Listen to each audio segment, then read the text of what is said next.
Buenos días, buenas tardes, bendiciones. ¿Cómo están, hermanos y hermanas? Buenas noches si ustedes están mirando este material, esta lección. Dios les bendiga. Gracias por su sintonía. Su servidor, el pastor Orlando Enamorado, está aquí para compartirles otro estudio más de la lección de escuela sabática. Hoy no tengo a ningún hermano que me acompañe, pero le doy las gracias por estar listo este día para recibir este mensaje que le comparto diariamente. Me gustaría que la jovencita Amy Dimas nos comparta el versículo de memoria. Adelante, Amy.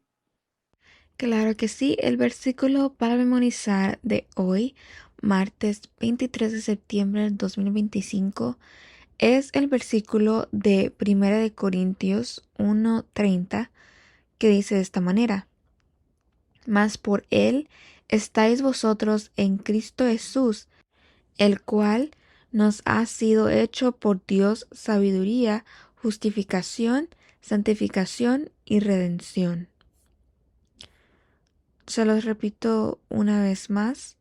Versículo 30 dice así: Mas por él estáis vosotros en Cristo Jesús, el cual nos ha sido hecho por Dios sabiduría, justificación, santificación y redención. Y este es el versículo de hoy.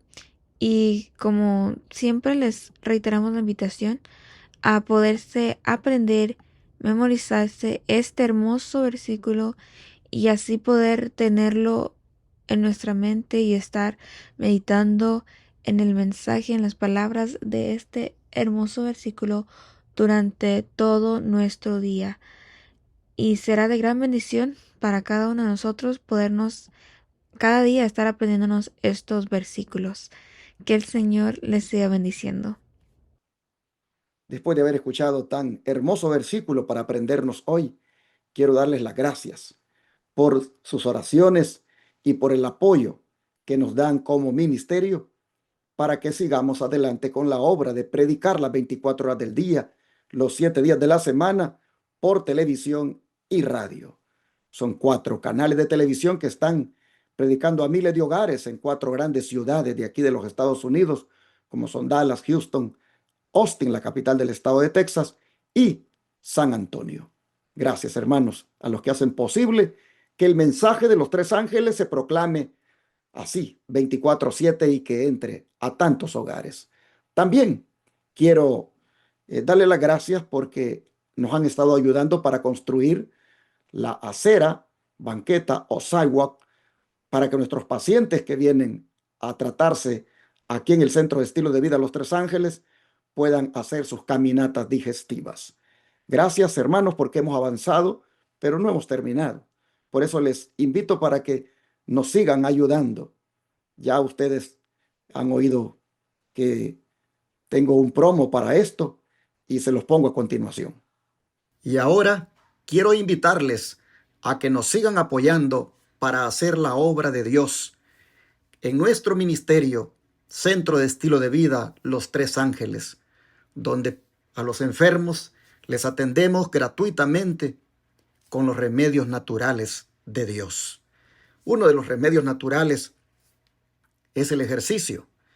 Y en la pantalla les pongo una banqueta, sidewalk, acera, vereda o sendero, como le llaman en diferentes lugares, para poder caminar, donde los pacientes puedan hacerlo sin ningún peligro de doblarse un pie, ya que estamos en el campo.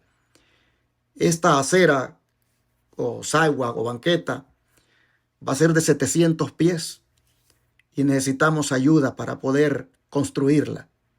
Agradecemos profundamente a aquellos que quieran solidarizarse con los enfermos que vienen aquí a Shepherd, Texas, a nuestro centro de estilo de vida, y que quieran mandar una ofrenda especial para que hagamos esta acera o banqueta que va a costar mucho dinero porque son 700 pies de largo y el concreto pues es bastante caro. Aquí en Estados Unidos cualquier cosita que tú hagas, por pequeña que sea, se lleva muchísimo dinero.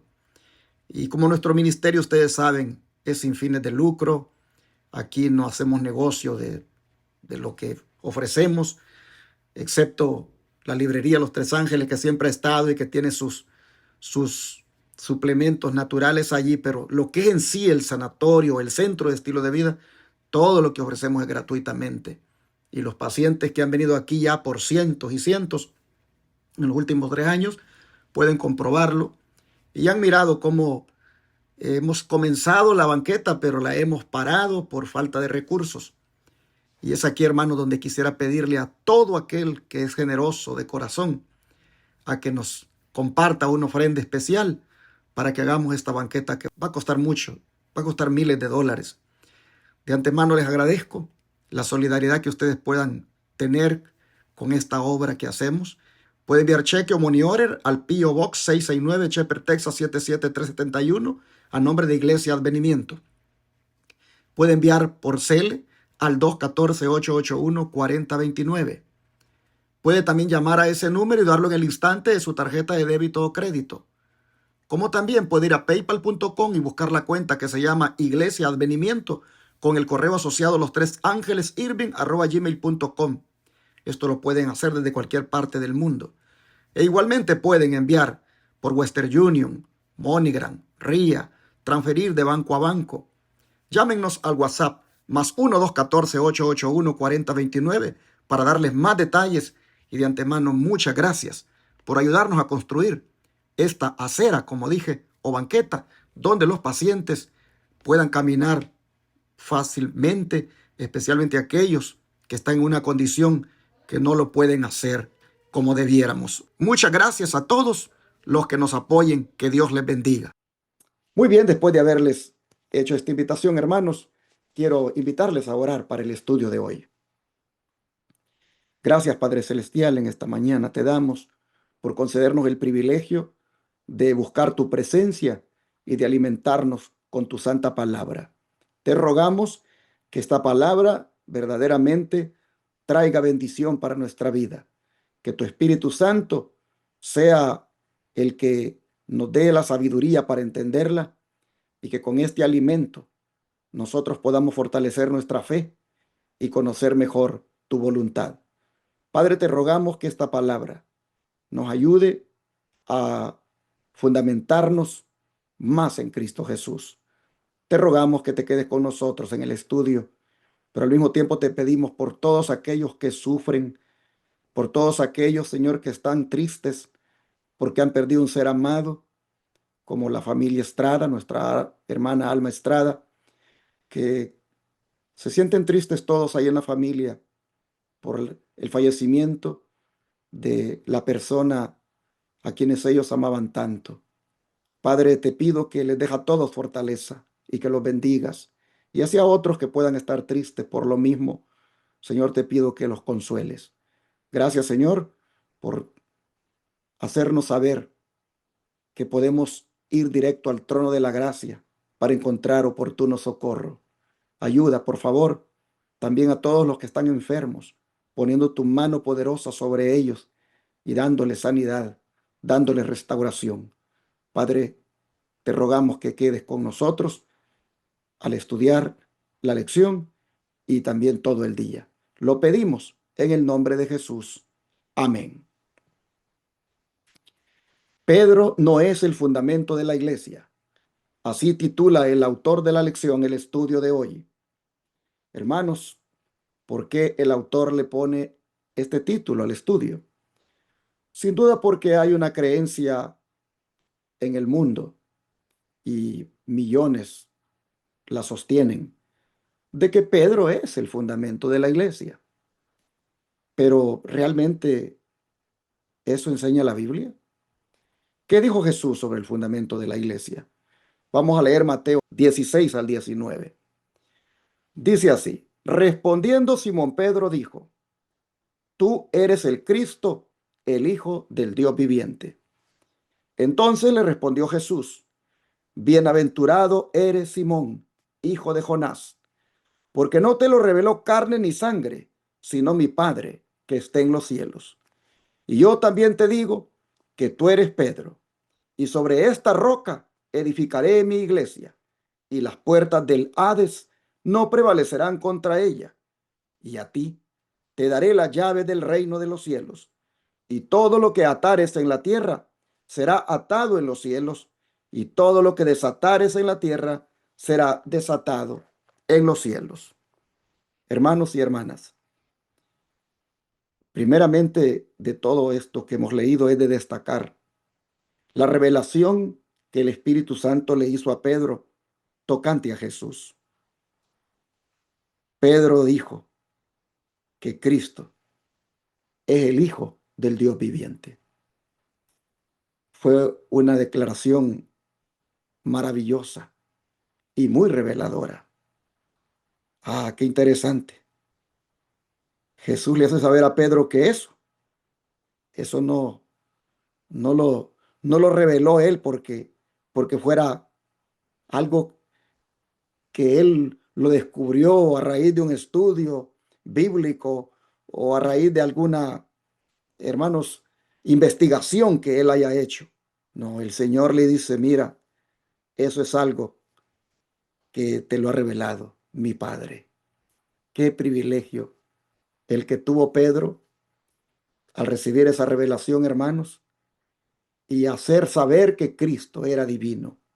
Porque al decir que Cristo es el Hijo del Dios viviente, lo hizo tan divino como el Padre. En otras palabras, Pedro confesó delante de todos que Cristo no era un rabino, un maestro, uno que estaba allí para enseñar igual que los rabinos. No, no, no.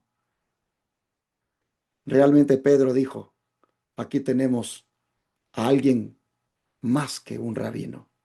Tenemos a una persona divina como el Padre. Mire qué declaración. Pero el Señor, aparte de hacerle saber que eso se lo reveló el Padre a Pedro, le hace también unas declaraciones muy interesantes, porque luego le dice que yo también te digo que tú eres Pedro, y sobre esta roca voy a edificar mi iglesia. ¿Sobre cuál roca? ¿Sobre la declaración que Pedro había hecho o sobre Pedro mismo? Bueno, hermanos, cuando se hace un estudio, no solamente de este pasaje, sino a lo largo de las Escrituras, la Biblia es bien clara en decir que la roca es Cristo.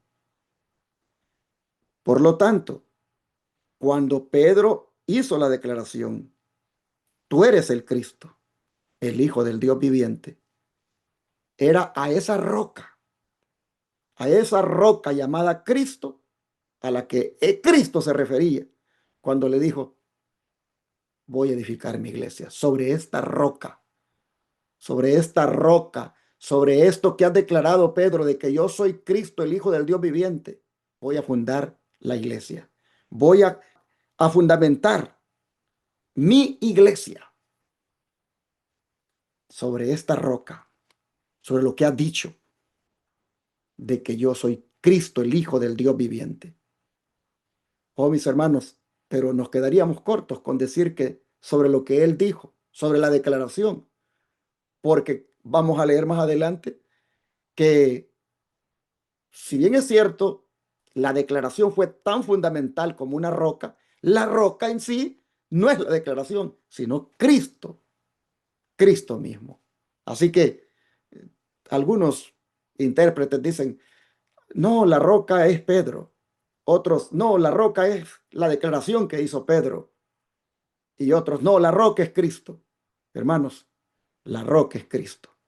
Pero la declaración que hizo Pedro fue tan fundamental como una roca. Pero, repito, la roca es Cristo. Y es sobre esa roca, sobre Cristo, que dijo él, voy a edificar mi iglesia. Tú, le dijo, eres Pedro. Y luego dice, sobre esta roca edificaré mi iglesia. Cuando se hace el estudio de los términos Pedro y roca, llama la atención que estos términos son términos arameos. Cristo aquí habló en arameo. No lo dijo en griego ni lo dijo en hebreo, en el idioma arameo. Y Pedro es Petros. Cuando Cristo dijo, y tú eres Pedro, le dijo, y tú eres Petros. Y cuando le dijo sobre esta roca, le dijo sobre esta Petra, porque la palabra para roca es Petra en arameo. Entonces, hermanos,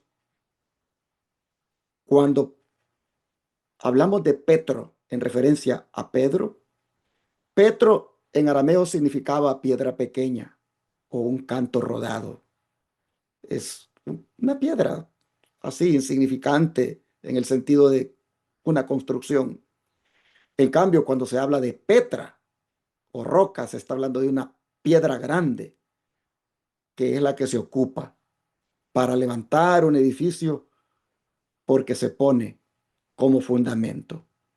Así que aclaramos el punto, hermanos, de que la roca sobre la que Cristo fundó su iglesia no era un ser humano como Pedro, sino que era él mismo.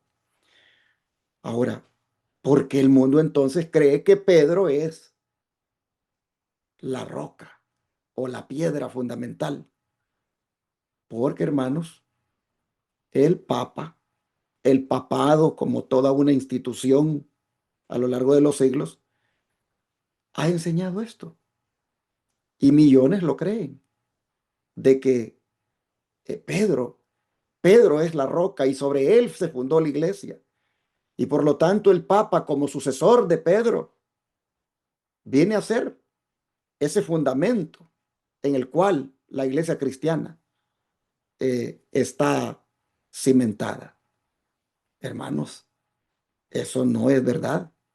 Eso es malinterpretar lo que Cristo dijo. Eso, hermanos, es prácticamente una, digámoslo así, blasfemia, porque es usurpar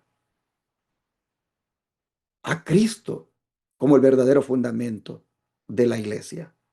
Imagínese usted que la iglesia estuviera fundamentada sobre un hombre, sobre un ser humano. ¿Qué garantía tendríamos, hermanos, de que la iglesia pues va a prevalecer contra las puertas del Hades si está fundamentada sobre un ser humano como lo fue Pedro? Es interesante cuando el Señor dijo que sobre esa roca edificaría su iglesia, porque hermano, ya había una iglesia,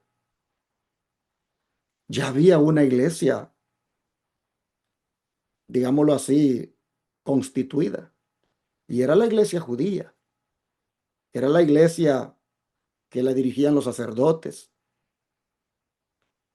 Y el Señor dijo, sobre esta roca, es decir, sobre él mismo, dijo, voy a edificar mi iglesia.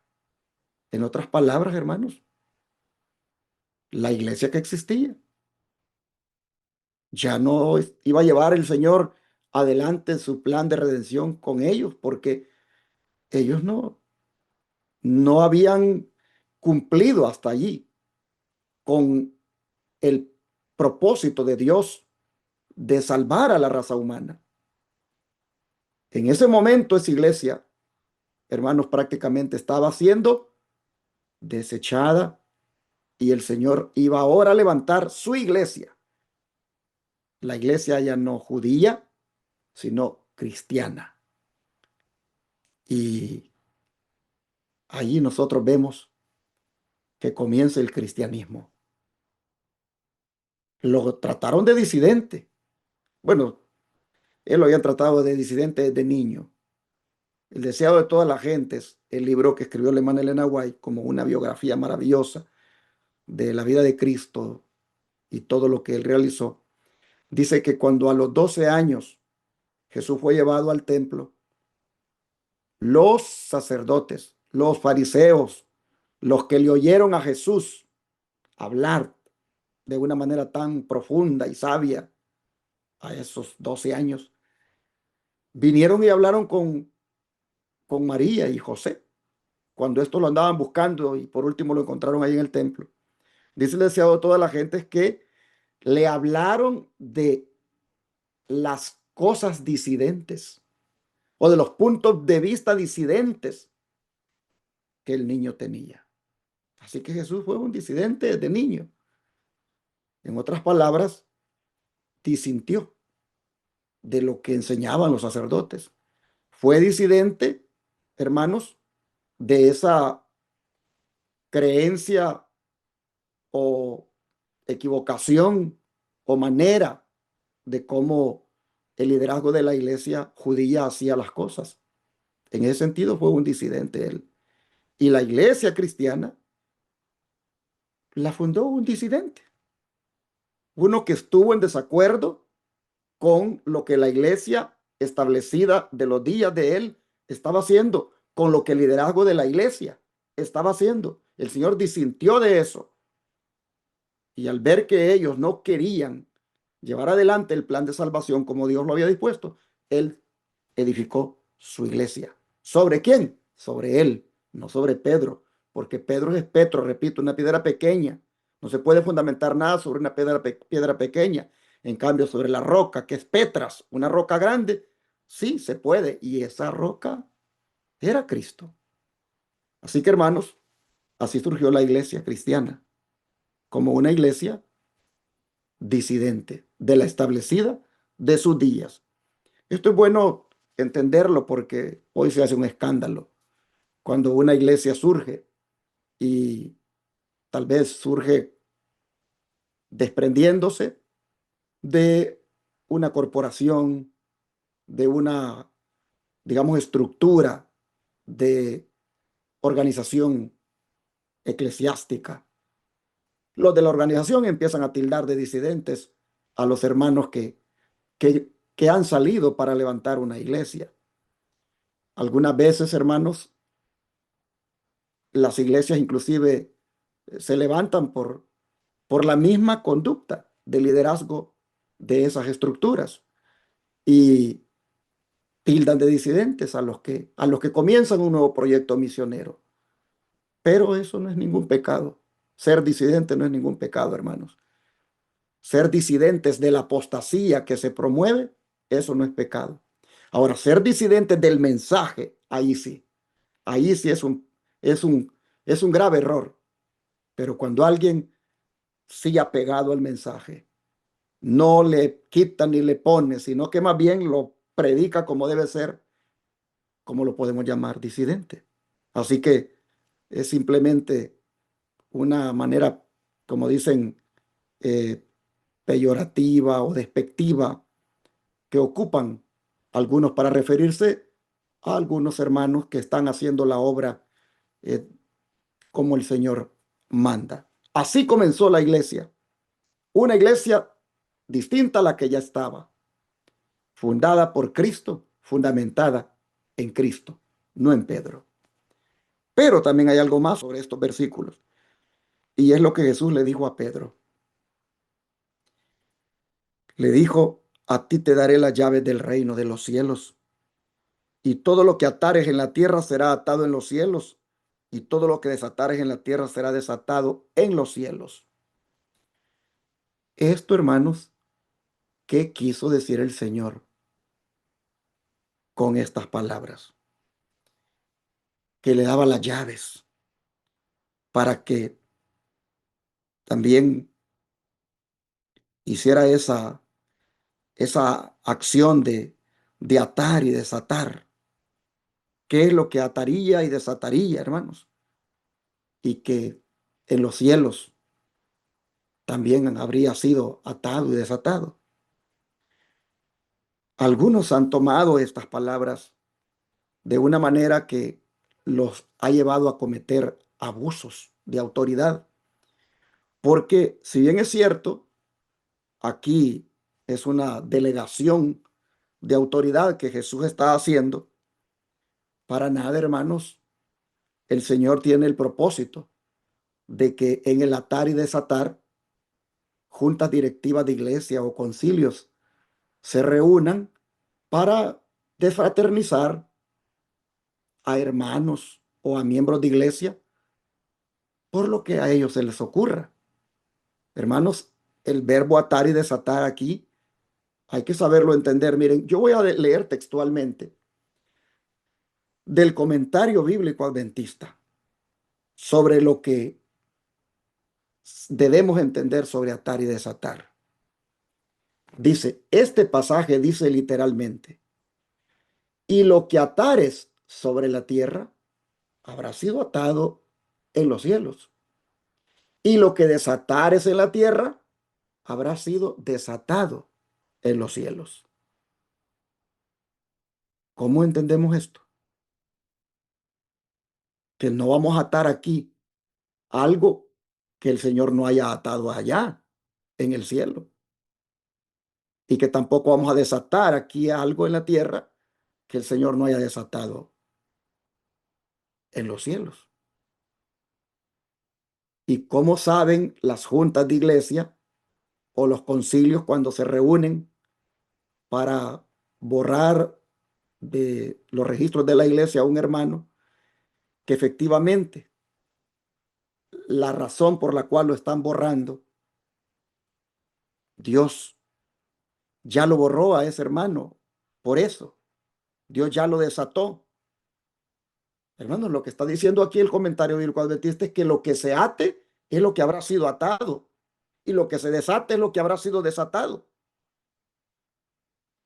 En otras palabras, dice aquí, se debe entender con esto que la iglesia en la tierra solo va a requerir lo que el cielo requiera, y va a prohibir solo lo que el cielo prohíba. Se han dado injusticias, se han hecho injusticias, abusando de esta autoridad que el Señor le delega a Pedro, y por ende también a los discípulos y a la iglesia cristiana. Porque, por ejemplo, un hermano que dijo en la iglesia, hermanos, no pongamos este árbol de Navidad, esto es paganismo. Hermanos, no estemos celebrando estas fiestas paganas, porque esto no está en la Biblia, hermanos. Hermanos, miren, el espíritu de profecía nos dice que seamos una iglesia de esta manera, que hagamos las cosas de esta manera. Hermanos, no debemos permitir estos servicios de adoración donde se canta con esos instrumentos que tienen batería. Hermanos, sería bueno que cuidáramos eh, la pureza del mensaje. Miren lo que el Espíritu de Profecía dice. Esos hermanos que hablan así y que los van etiquetando como disidentes, incómodos, y que eventualmente se les va como apartando de todo tipo de privilegios en la iglesia, pero que ese hermano de repente se da cuenta que ahí en su ciudad o en una ciudad vecina va a estar visitando un predicador de los que son llamados disidentes, pero que predican el mensaje como debe ser, a la ley y al testimonio. Él decide ir a oírlo. Y sus hermanos en la iglesia, que ya lo tienen como etiquetado por disidente, ahora saben que ha ido inclusive a un culto de, de ese predicador que vino por ahí para predicarle a algunos que les gusta que les hablen, como decimos, a la ley y al testimonio. Hermanos, vengan estos hermanos de su iglesia y ahora se aprovechen o se valgan de eso que el hermanito hizo, de ir a oír todavía a ese predicador, de asistir a una reunión de los disidentes, entre comillas, y todavía ir a escuchar a un predicador disidente. Se valgan ellos de eso para ahora decir, ¿saben qué? este hermano que está con nosotros no solamente está inquietándonos aquí, está incomodándonos, está molestando siempre por las cosas que hacemos, porque según él no son aprobadas por Dios. Ahora resulta que realmente él simpatiza con los disidentes y mírenlo, allá estuvo este sábado y no es posible. Y todavía tiene cargo en la iglesia. Hermanos, y que eso derive en una decisión de disciplina o de desfraternización y se lleve al pleno de la iglesia ese punto y se le haga saber a la iglesia que como iglesia se tiene la autoridad de atar y desatar y por lo tanto se recomienda defraternizar a este hermano o disciplinarlo. Y hermanos, los hermanos allí se les invita a que levanten la mano si están de acuerdo porque tienen la autoridad dada por Cristo para hacer eso, basados en esto de atar y desatar. Y vienen los hermanos, levantan la mano. Yo te pregunto, hermano, ¿tú crees que verdaderamente eso el Señor lo aprueba?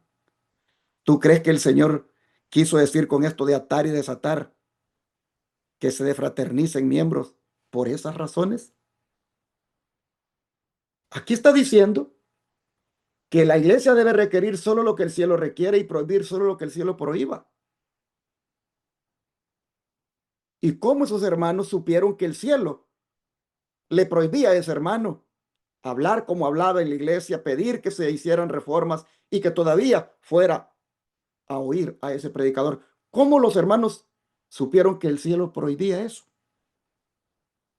Si este hermano lo único que quería era pues que hubiera una reforma en la iglesia desde adentro, reformar a la iglesia desde adentro, con sus puntos de vista, con lo que él creía que era bueno parar de hacer porque eso no le agrada a Dios. Hermanos, se ha dado ese tipo de abuso de autoridad en esto de atar y desatar. El mismo papado ha llevado cristianos a la hoguera. La institución papal, por medio de la Inquisición, llevó a muchos cristianos a la muerte, porque tenía la autoridad, entre comillas, que Jesús le dio a Pedro y él como el sucesor de Pedro podía atar y desatar de esa manera, llevando inclusive cristianos a la hoguera.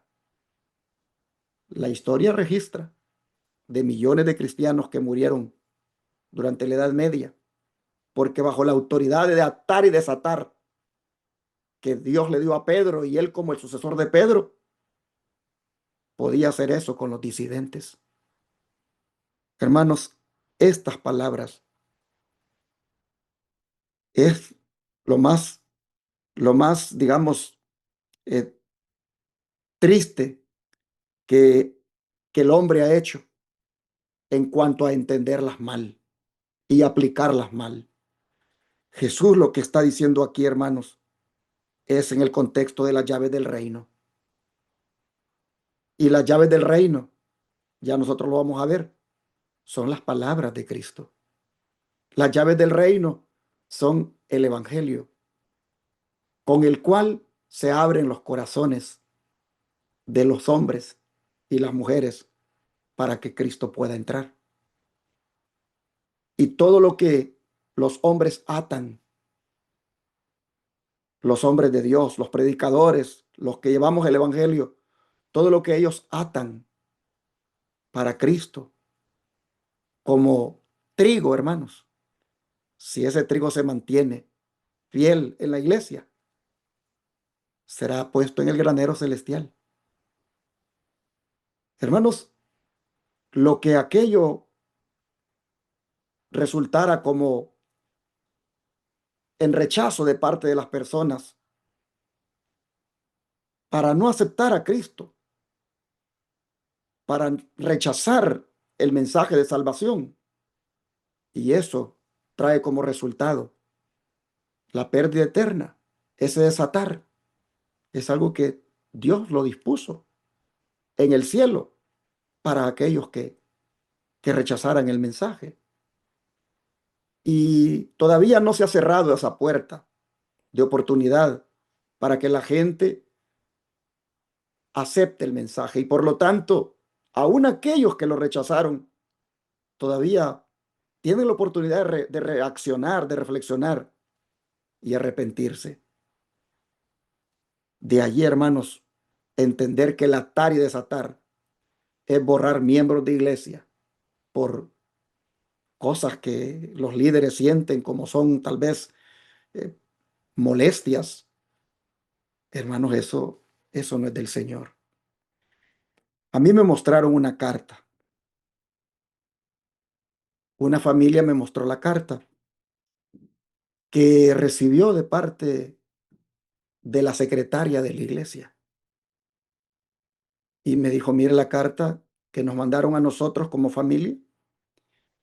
Y esta es la carta mía, dijo él, y esta es la carta de mi esposa, y esta es la carta de mis dos hijos, que tienen 12 años.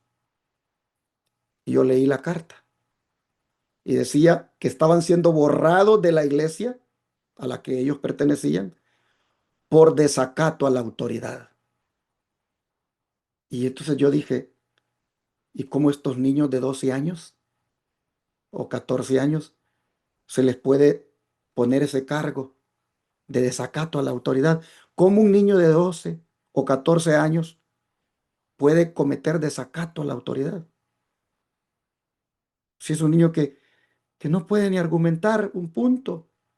A veces, en este tiempo es bien difícil que un niño pueda argumentar un punto teológico o algo en relación a la iglesia con pastores o con ancianos.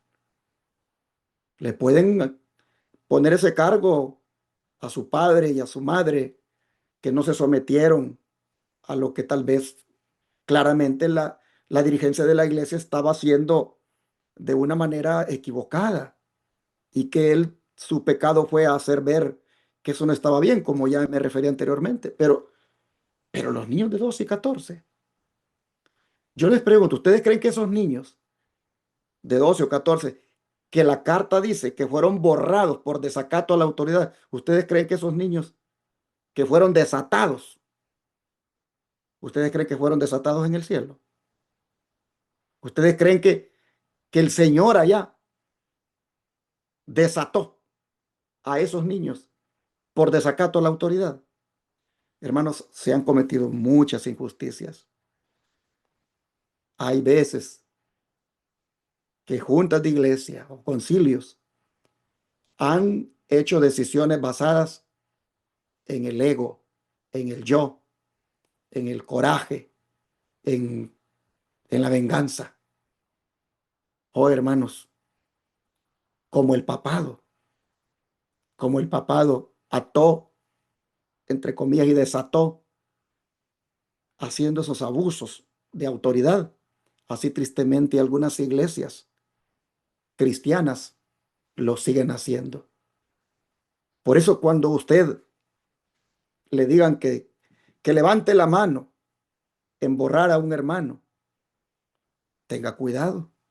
tenga cuidado por lo que va a hacer, porque va a cometer un pecado.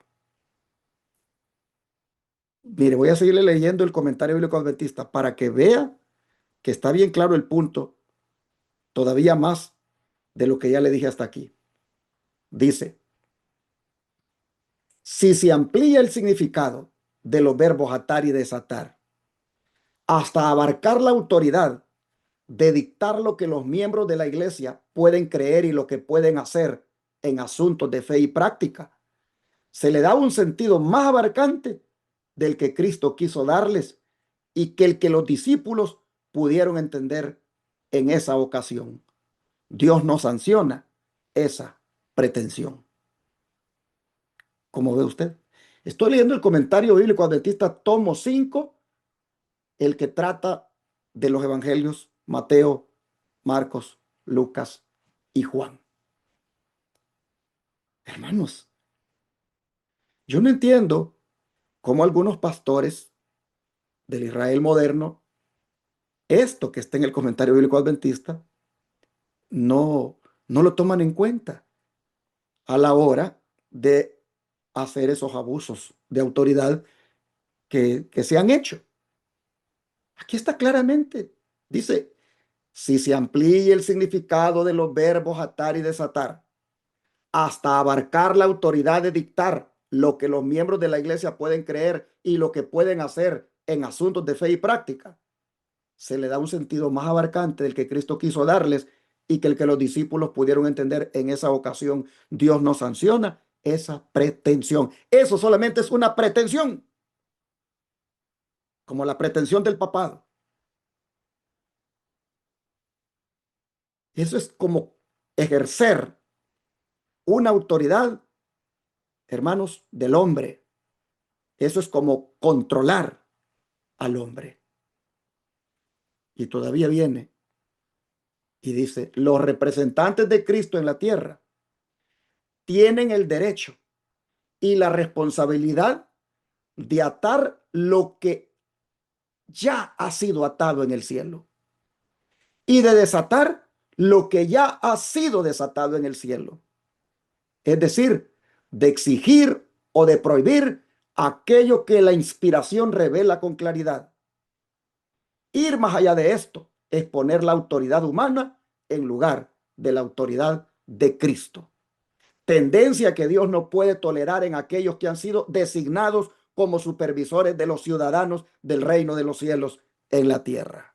Así cierra el comentario bíblico adventista, toda la explicación de los verbos atar y desatar. Ojalá esta explicación la leyeran todos los adventistas en el tomo 5 del comentario bíblico adventista, el que trata de la explicación de los evangelios de Mateo, Marcos, Lucas y Juan. Y esto es en relación a la explicación de Mateo 16, 19. Así que hermanos y hermanas, no les preocupe si fueron desatados por las cosas que mencioné, porque esas cosas Dios no las ha desatado allá en el cielo, las desataron los hombres aquí. Dice el Espíritu de Profecía que hay algunos que han sido borrados de los libros de la iglesia, pero que sus nombres todavía están en el libro de la vida. Así que no les preocupe, que los borren de los libros que quieran borrarlos, pero del libro de la vida, de ese libro solo Cristo los puede borrar. Si elegimos nosotros el pecado y cuando en el juicio investigador se tome nuestro nombre y todavía estemos en el pecado, el Señor nos borrará. Pero si estamos con Cristo, haciendo la voluntad de Cristo y estamos eh, consagrados, hermanos, al Señor, Él de allí no nos borrará, porque Él lo ha prometido, que no nos borrará si somos fieles. Así que quería dar toda esta explicación porque se prestan los textos a malas interpretaciones y algunos líderes religiosos, tanto católicos como el papado y aún evangélicos, han hecho, han hecho un abuso de la palabra de Dios.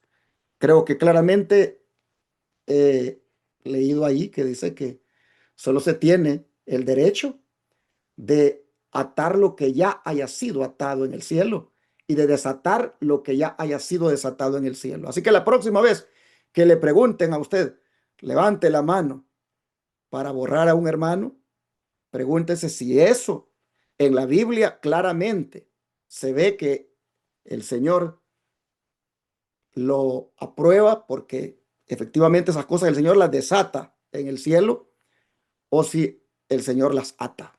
Pregúntese. Y no solamente porque le digan que usted tiene la autoridad como miembro de iglesia para hacerlo, usted póngase ahí a hacerlo porque va a ir en contra de la palabra de Dios. Va a estar prácticamente atribuyéndose una pretensión papal en la iglesia cristiana. Bueno, después de haber dado esa explicación, miren cuánto me tardé. Voy a ir aquí al don de profecía. Dice que la verdad que Pedro había confesado es el fundamento de la fe del creyente.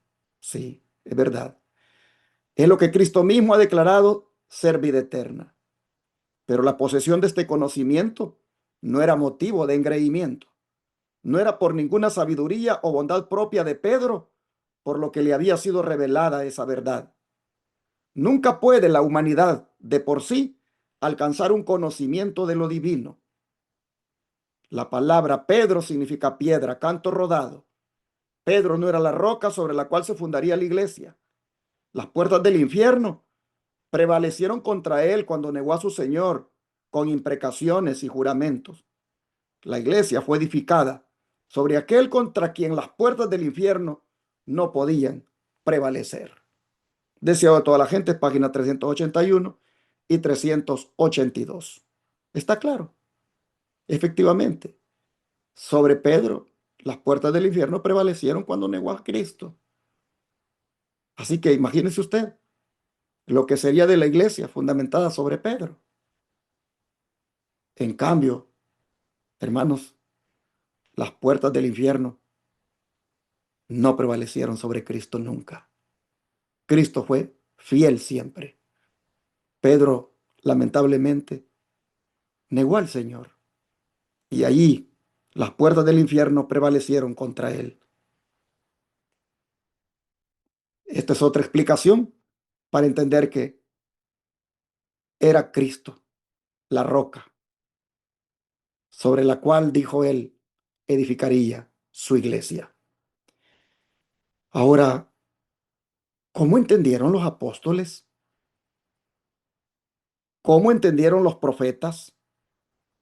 ¿Cómo entendió Pedro mismo lo que Cristo le dijo sobre eso de la roca sobre la cual Cristo edificaría la iglesia?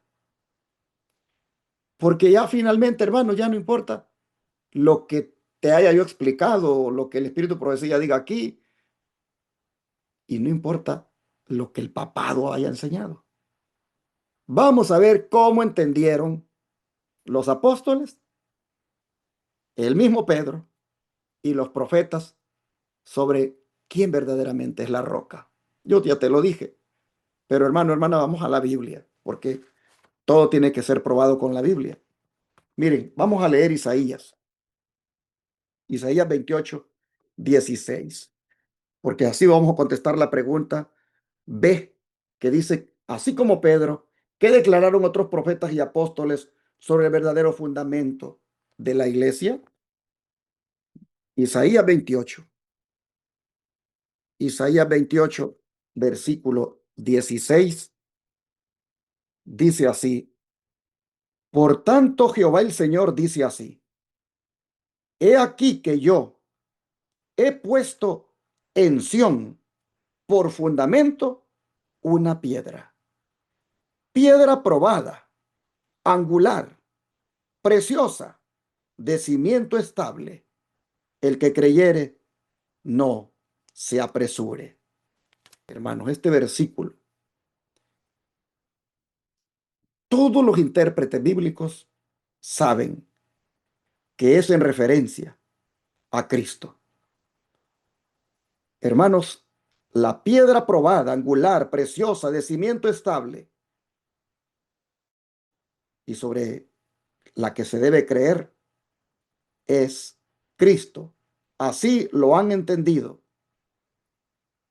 todos los intérpretes. Isaías lo tenía claro, que la piedra iba a ser el Señor.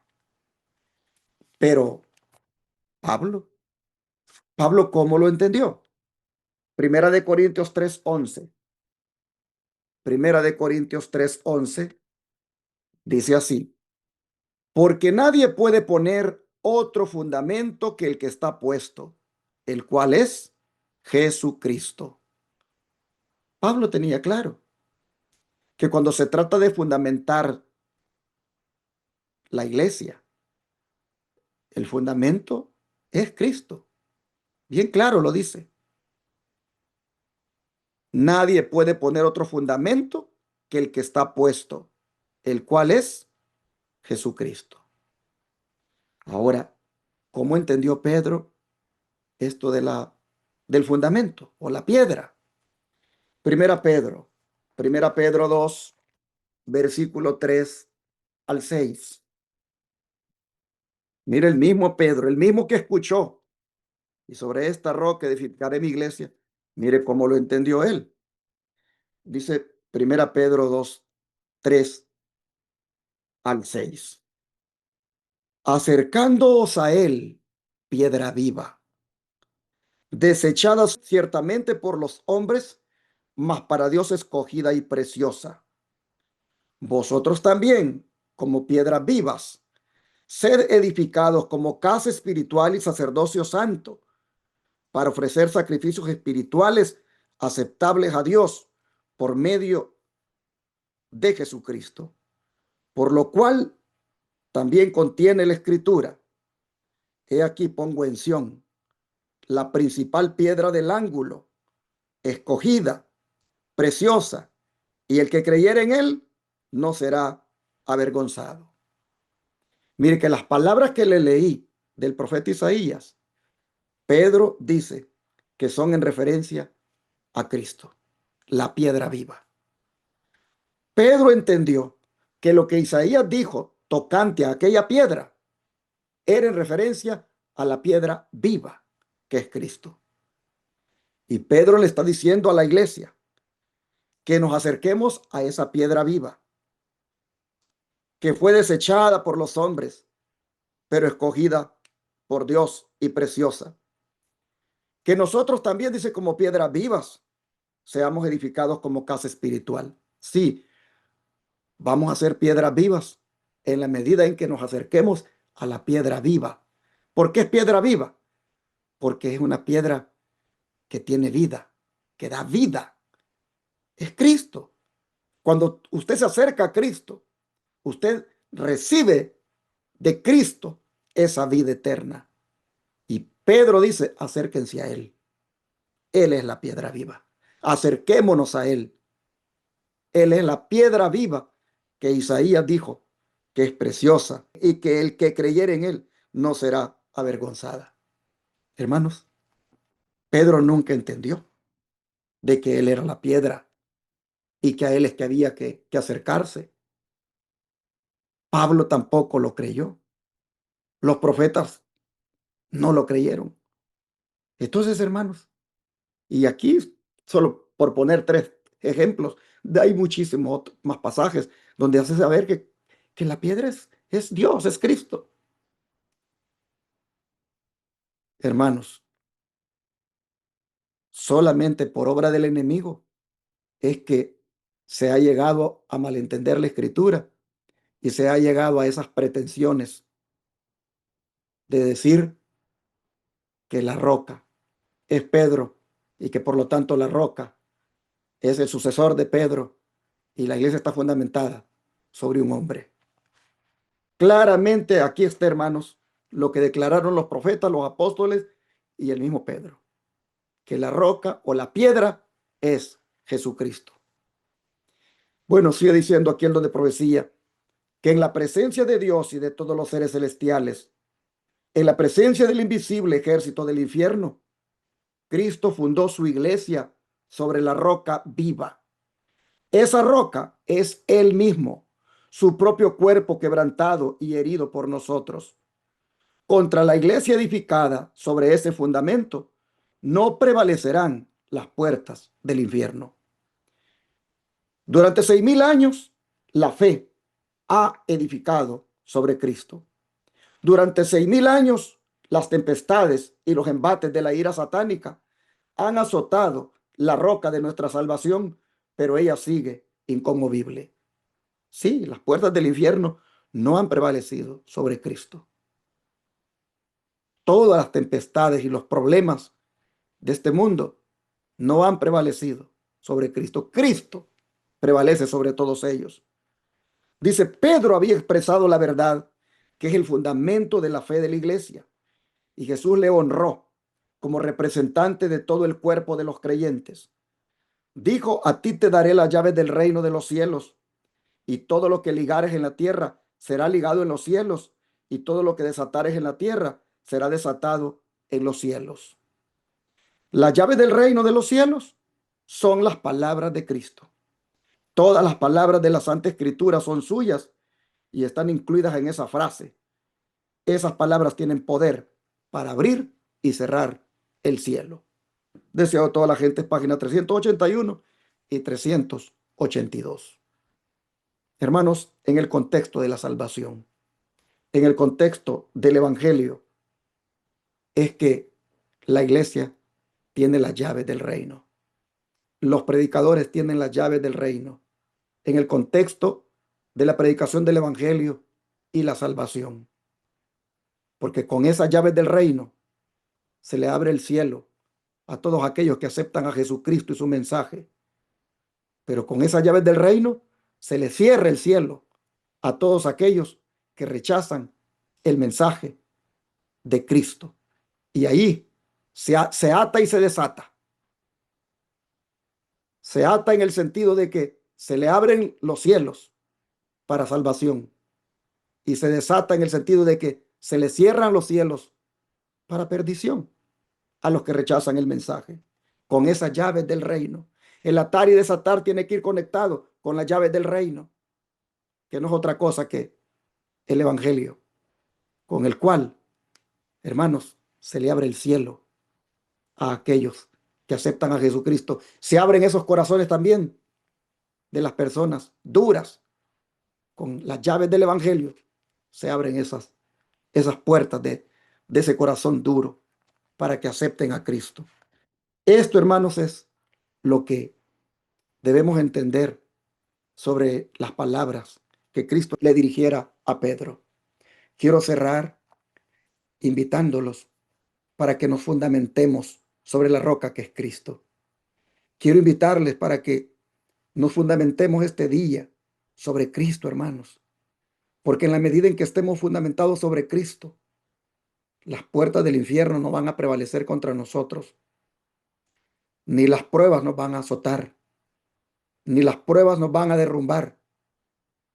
Las pruebas nos van a hacer, sí, sentir, digamos, el golpe, alguna cosa ahí que nos haga tal vez tambalear, pero no nos van a azotar al punto de que caigamos.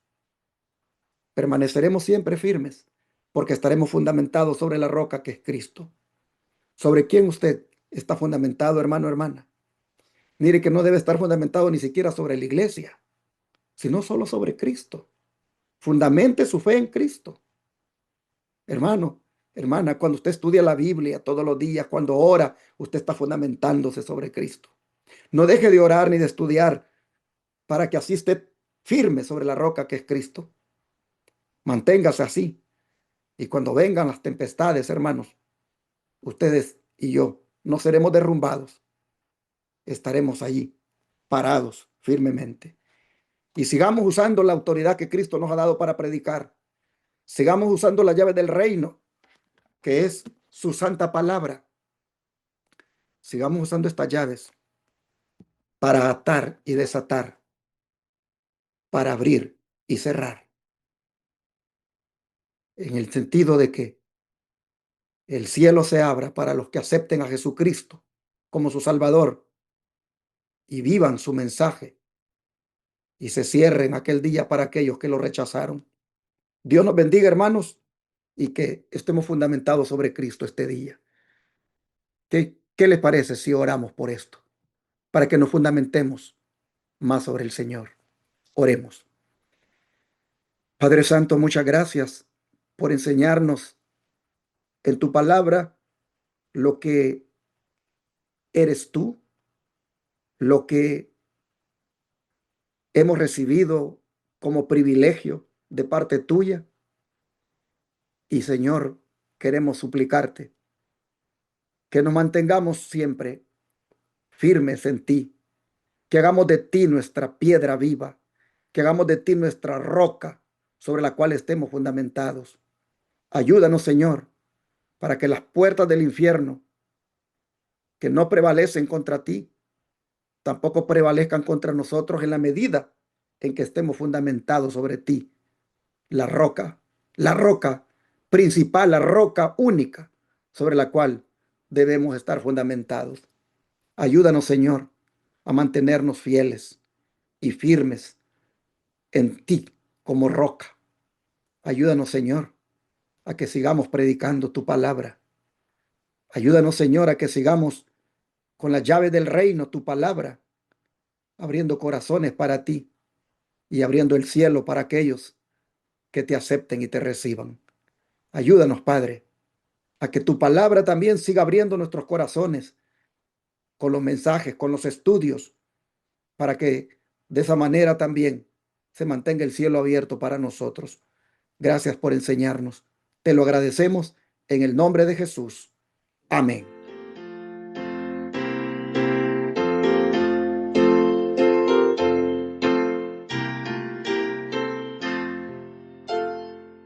En tu nombre comenzamos esta escuela, oh Señor, con fervor te